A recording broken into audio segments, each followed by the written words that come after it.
everybody. I'm so happy to be here. I'm so honored to be here at your first symposium. Also, thank you for your invitation and thank you for coming. Today, I will speak about myself a little bit. Sorry, a little bit, not more. And the untitled of this presentation is Think Different. Why you must think different today. Just to speak a little bit, born in Tunisia, after my first Master 1 in Tunisia, I go to France and I make also Master 1 in Marseille and Master 2 in Bordeaux. After a PhD in neuroscience at the medicine faculty in Marseille, I go to USA and I make a postdoctoral neuroscience at Harvard in Boston. After I return to Montpellier, or make another postdoctoral in pharmacology at Institute of Functional Genomics. And in 2015, I create Kaminov. The question that you ask, what is the relationship between the PhD and the creation of startup? If you take each element separately, for the PhD, according to the Economist in 2011, is a permanent head damage that it's a hard work for a pay little, it's a waste of time, it's insecurity about your future, and is a problem with your supervisors. From the other side, if you take the creation of the startup, it's also a problem. Problem with marketing, problem with looking for fines, problem with team management. It's you complicate your life. And what is the advantage when you make your PhD in the startup world? To answer to the question, I take the example of the famous entrepreneur in the world, Steve Jobs. According to Steve Jobs, if you need to succeed in your startup, you need 7 elements and principles. And if you look in these 7 startups, you find 4 that you have developed in your PhD. The first one is the conception. What I mean by the conception is from the idea of your project in your PhD, you make many hypotheses, you make conclusions. Sometimes this conclusion and this hypothesis is not true. You make another hypothesis and another conclusion, and you create what you mean excitation, intellectual excitation. And in neuroscience, this what we call the flash bulb movement. What mean by flash bulb movement? You create in your brain another neuronal network. You are not like ordinary person. You are the high level. You are the best of the best. Okay, you are in French, this word, you are the crème of the crème. Okay? From the other side, the second element is the enhancement of your trust, of your management, of your initiative. You will be confident. You have your project, you must go ahead with your project. This is what you do in your PhD, okay? And according to Steve Jobs, don't let the noise of the other person stop you. You must go. From the third element that you have developed also in your PhD is the communication art. What mean? You must master your message. You must give me a dream. When you speak about your project, give me a dream. Don't tell me a conference. Give me a history. This is what is nice in your PhD, okay?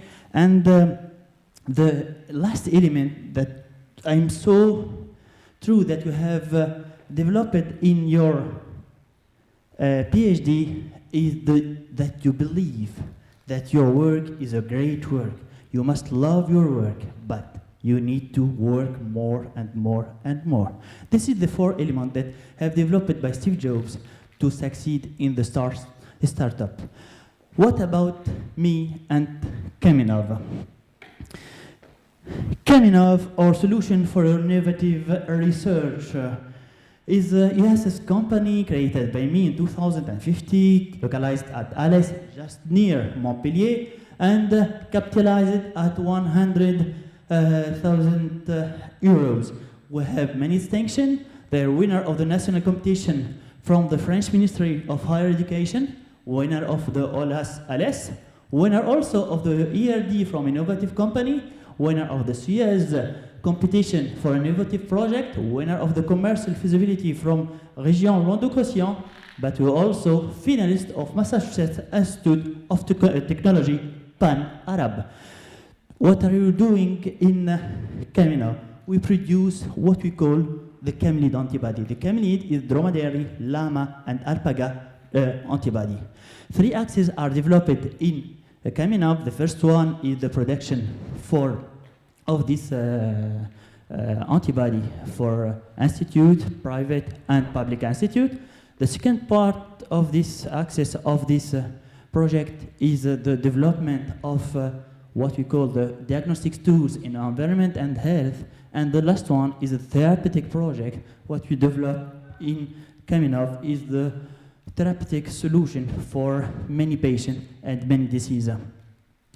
The question that you ask now, what is the difference between conventional antibody and camelid antibodies?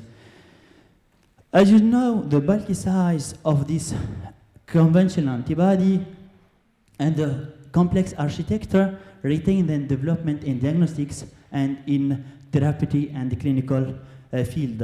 For this reason, many researchers try to create what we call the smallest antibody by combining many different structures like the Fab and SBF. But the problem when you reduce the size of a conventional antibody, you create many intrinsic problems like the reduction of the affinity to ligand, also the many aggregation problems, and a problem in the production of in the microbiological systems. From the other side, the nature create what we call the R380 of the camelid, the high level of the camelid, of the antibody, what we call the camelid antibody. What is the characteristics of these antibodies? As you see the differences between, this is a conventional antibody and this is the single domain antibody, the camelid antibody. You see the size, 150 against 115 kilodaltons. What is the characteristics? If you look at the molecular bases, you find 4 differences. From the when we have 5 substitution. They have 5 substitution from hydrophobic to hydrophilic amino acids. Also, we have a disulfide bond between CDR1 and CDR3. Also, when you compare between CDR3 and CDR from VH and CDR3 from VHH, you find that is more extended. All the characteristics play a role in the hydrophilicity, in the diversity, and also the small size could make an advantage for this type of antibodies. What is when you speak about all these advantages for the stability, this type of antibody could resist at pH between 2 and 10. Also, this type of antibody resists at high temperature. This type of antibody, the camelid antibody, could be functional in detergent and like urine. And we could immunize these sequences because this VHH have the same sequences than a human VH. You need only to modify 7 amino acids. And for the size, they play a role because this size could induce a rapid tissue penetration. And this type of antibody against the other antibody, conventional antibody, could penetrate the blood-brain barrier. Also for the product, you could product this antibody in bacteria like E. coli. And for the solubility, this antibody is functional in organic solutions. And the absence of the Fc domain induces no immunogenicity of this type of antibodies. I will give you some examples on comparison between the conventional antibody and the VHH antibody. As you see here, Van der Linde in 1999, they compare between a monoclonal antibody and VHH. The VHH is functional, sorry, you cannot see, but you must trust me. At 90 degrees Celsius, so for the molecular antibody is only functional at 60 degrees Celsius. Also, this type of antibody is functional in aminothiocyanate and ethanol. Dumula in 2002 showed that this antibody could resist to different enzymes like lysozyme and beta-lactamase. For the rapid penetration tissue, finding in 2011 showed that the structure of antibody could recognize all the molecules against the Fab and the SVAs that recognize only a part of the antigens. Also, Lee in 2012 showed that when you inject antibody, VHH antibody against the GFP, you find a labeling of erythrocyte. That means that this type of antibody could penetrate the blood barrier. And another element and another advantage of this antibody is the production. You could simply produce this type of antibody in E. coli or in yeast. You can produce a bispecific VHH or VHH enclosed to toxin. For the homogeneity, that is according to Conrad in 2003, they show homology of VHH to VH3 human genome antibody, and we could immunize this antibody by modification of 7 amino acids. This is some client customers of Kamenov. We have European customers, American customers, Lebanese customers. If you need to contact me, this is my email, contact@kamenov.com. And finally, stay hungry, stay foolish. Soyez insaciable, soyez fou. You must dream. This is your PhD. You must dream with your PhD. You must be strongest. And bon vent. Thank you.